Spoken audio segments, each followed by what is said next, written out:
അധ്യായം 4. യേശു പരിശുദ്ധാത്മാവ് നിറഞ്ഞവനായി യോർദാൻ വിട്ട് മടങ്ങി. ആത്മാവ് അവനെ മരുഭൂമിയിലേക്ക് നടത്തി. പിശാച് അവനെ 40 ദിവസം പരീക്ഷ കൊണ്ടിരുന്നു.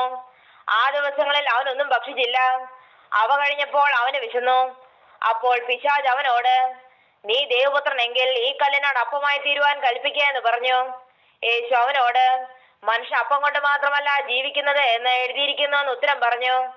പിന്നെ പിശാച് അവനെ മേലോട്ട് കൂട്ടിക്കൊണ്ടുപോയി ലോകത്തിലെ സകല രാജ്യങ്ങളെയും ക്ഷണനേരത്തിൽ അവന് കാണിച്ചു. ഈ അധികാരമൊക്കെയും അതിന്റെ മഹത്വവും നിനക്ക് തരാം. അതെങ്ങനെ ഏൽപ്പിച്ചിരിക്കുന്നു? എനിക്ക് മനസ്സുള്ളവനെ ഞാൻ കൊടുക്കുന്നു. നീ എന്നെ നമസ്കരിച്ചാൽ അതെല്ലാം നിന്റേതാകുമെന്ന് അവനോട് പറഞ്ഞു.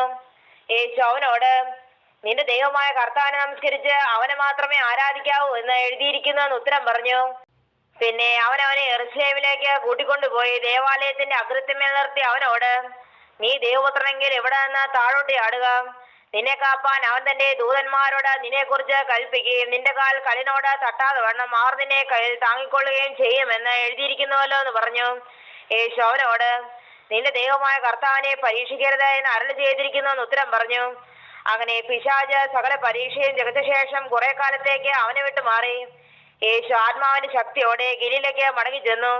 അവന്റെ ശ്രുതി ചുറ്റുമുള്ള നാട്ടിലൊക്കെയും പരന്നു. അവൻ അവരുടെ പള്ളികളിൽ ഉപദേശിച്ചു. എല്ലാവരും അവനെ പ്രശംസിച്ചു. അവൻ വളർന്ന ആശ്രയത്തിൽ വന്നു. ശബ്ദത്തിൽ തന്റെ പതിവ് പോലെ പള്ളിയിൽ ചെന്ന് വായിപ്പാൻ എഴുന്നേറ്റ് വന്നു. യെശയ്യാപ്രവാചകന്റെ പുസ്തകം അവന് കൊടുത്തു. അവൻ പുസ്തകം വിടർത്തി. ദരിദ്രന്മാരോട് സുവിശേഷം അറിയിപ്പാൻ കർത്താവിനെ അഭിഷേകം ചെയ്യുകയാൽ അവന്റെ ആത്മാവ് എന്റെ മേലുണ്ട്. ബദ്ധന്മാർക്ക് വിടുതലും കുരുടന്മാർക്ക് കാഴ്ചയും പ്രസംഗിപ്പാനും പീഡിതന്മാരെ വിടുവിച്ചയപ്പാനും കർത്താവിന്റെ പ്രസാദവർഷം പ്രസംഗിപ്പാനും എന്നെ അയച്ചിരിക്കുന്നു എന്ന് എഴുതിയിരിക്കുന്ന സ്ഥലം കണ്ടു. പിന്നെ അവൻ പുസ്തകം മടക്കി ശുശ്രൂഷക്കാരനെ തിരികെ കൊടുത്തിട്ടിരുന്നു. പള്ളിയിലുള്ള എല്ലാവരുടെയും കണ്ണ് അവങ്കൽ പതിഞ്ഞിരുന്നു. അവൻ അവരോട്, ഇന്ന് നിങ്ങൾ എന്റെ വചനം കേൾക്കുകയിൽ ഈ തിരുവെഴുത്തിന് നിവൃത്തി വന്നിരിക്കുന്നു എന്ന് പറഞ്ഞു തുടങ്ങി.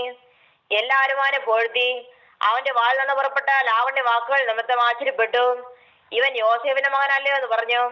അവൻ അവരോട്, വൈദ്യ, നിന്നെ തന്നെ സൗഖ്യമാക്കുക എന്നുള്ള പഴഞ്ചൊല്ലും കവർണ്ണഭൂമിയിലുണ്ടായി കേട്ടതെല്ലാം നീ നിന്റെ പിതൃനഗരത്തിലും ചെയ്യുക എന്നും നിങ്ങൾ എന്നോട് പറയും നിശ്ചയം. ഒരു പ്രവാചകനും തന്റെ പിതൃനഗരത്തിൽ സമ്മതനല്ല എന്ന് ഞാൻ സത്യമായിട്ട് നിങ്ങളോട് പറയുന്നു എന്ന് പറഞ്ഞു. ഏലിയാവിന്റെ കാലത്ത് ആകാശം 3 ആണ്ടും 6 മാസവും അടഞ്ഞിട്ട് ദേശത്തെങ്ങും മഹാക്ഷാമുണ്ടായപ്പോൾ ഇസ്രായേൽ പല വിധവമാർ ഉണ്ടായിരുന്നു എന്ന് ഞാൻ യഥാർത്ഥമായി നിങ്ങളോട് പറയുന്നു. എന്നാൽ സീദോനിലെ സെരപ്തയിൽ ഒരു വിധവയുടെ അടുക്കിലേക്കല്ലാതെ അവരെല്ലാവരുടെയും അടുക്കിലേക്ക് ഏലിയാവിനെ അയച്ചില്ല. ആ വണ്ണം എലീശ പ്രവാചകന്റെ കാലത്ത് ഇസ്രായേലിൽ പല കുഷ്ഠരോഗികളുണ്ടായിരുന്നു. സുറിയാക്കാരനായ നയമാൻ അല്ലാതെ അവരാരും ശുദ്ധമായില്ല എന്ന് അവൻ പറഞ്ഞു. പള്ളിയിലുള്ളവർ ഇത് കേട്ടിട്ട് എല്ലാവരും കോപം നിറഞ്ഞവരെ എഴുന്നേറ്റു. അവനെ പട്ടണത്തിന് പുറത്താക്കി അവരുടെ പട്ടണം പണിതിരുന്ന മലയുടെ വക്കോളം കൊണ്ടുപോയി തലകീഴായി തള്ളിയിടുവാൻ ഭാവിച്ചു. അവനോ അവരുടെ നടുവിൽ കൂടി കടന്നുപോയി. അനന്തരം അവൻ ഗലീലയിലെ ഒരു പട്ടണമായ കവർണ്ണഭൂമിൽ ചെന്ന് ശബ്ബത്തിൽ അവരെ ഉപദേശിച്ചു പോന്നു. അവന്റെ വചനം അധികാരത്തോടെ ആകിയാൽ അവർ അവന്റെ ഉപദേശത്തിൽ വിസ്മയിച്ചു. അവിടെ പള്ളിയിൽ അശുദ്ധബോധം ബാധിച്ച ഒരു മനുഷ്യനുണ്ടായിരുന്നു. അവൻ, നസ്രായനെ യേശുവെ വിടൂ, ഞങ്ങൾക്ക് നിനക്ക് തമ്മിൽ എന്ത്? ഞങ്ങളെ നശിപ്പിപ്പാൻ വന്നിരിക്കുന്നുവോ? നീ ആരെന്ന് ഞാൻ അറിയുന്നു. ദൈവത്തിന്റെ പരിശുദ്ധൻ തന്നെയെന്ന് ഉറക്കെ നിലവിളിച്ചു. മിണ്ടരുത്, അവനെ വിട്ടു പോക എന്ന് യേശു അതിനെ ശാസിച്ചപ്പോൾ ഭൂതമാനെ നടുവിൽ തള്ളിയിട്ട് കേടൊന്നും വരുത്താതെ അവനെ വിട്ടുപോയി. എല്ലാവർക്കും വിസ്മയമുണ്ടായി. ഈ വചനം എന്ത്? അധികാരത്തോടും ശക്തിയോടും കൂടെ അവൻ അശുദ്ധാത്മാക്കളോട് കൽപ്പിക്കുന്നു, അവ പുറപ്പെട്ടു പോകുന്നു എന്ന് തമ്മിൽ പറഞ്ഞുകൊണ്ടിരുന്നു. അവന്റെ ശ്രുതി ചുറ്റുമുള്ള നാടകം പരന്നു. അവൻ പള്ളിയിൽ നിന്ന് ഇറങ്ങി ശീമോന്റെ വീട്ടിൽ ചെന്നു. ശീമോന്റെ അമ്മായിയമ്മ കട്ടിൽ ചുരം കൊണ്ട് വരഞ്ഞിരിക്കാൻ അവർ അവൾക്ക് വേണ്ടി അവനോട് അപേക്ഷിച്ചു. അവൻ അവളെ കുനിഞ്ഞു നോക്കി ജ്വരത്തെ ശ്വാസിച്ചു. അത് അവളെ വിട്ടു മാറി. അവൾ ഉടനെ എഴുന്നേറ്റ് അവനെ ശുശ്രൂഷിച്ചു.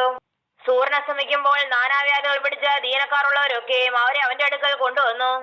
അവൻ ഓരോരുത്തന്റെ മേൽ കൈവച്ച് അവരെ സൗഖ്യമാക്കി. പലരിൽ നിന്നും ഭൂതങ്ങൾ നീ ദൈവപുത്രനായ ക്രിസ്തു എന്ന് നിലവിളിച്ച് പറഞ്ഞുകൊണ്ട് പുറപ്പെട്ടു പോയി. താൻ ക്രിസ്തു എന്ന് അവ അറിയുകൊണ്ട് മിണ്ടുവാൻ അവൻ സമ്മതിക്കാതെ അവയെ ശാസിച്ചു. നേരം വെളുത്തപ്പോൾ അവൻ പുറപ്പെട്ട് ഒരു നിർജ്ജന സ്ഥലത്തേക്ക് പോയി. പുരുഷാരമോനെ തിരഞ്ഞ് അവന്റെ അരികത്ത് വന്ന് തങ്ങളെ വിട്ടു പോകാതിരിപ്പാൻ അവനെ തടുത്തു. അവൻ അവരോട്, ഞാൻ മറ്റുള്ള പട്ടണങ്ങളിലും ദൈവരാജ്യം സുവിശേഷിക്കേണ്ടതാവുന്നു. ഇതിനായിട്ടല്ലോ എന്നെ അയച്ചിരിക്കുന്നത് എന്ന് പറഞ്ഞു. അങ്ങനെ അവൻ ഗലീലയിലെ പള്ളികളിൽ പ്രസംഗിച്ചു പോന്നു.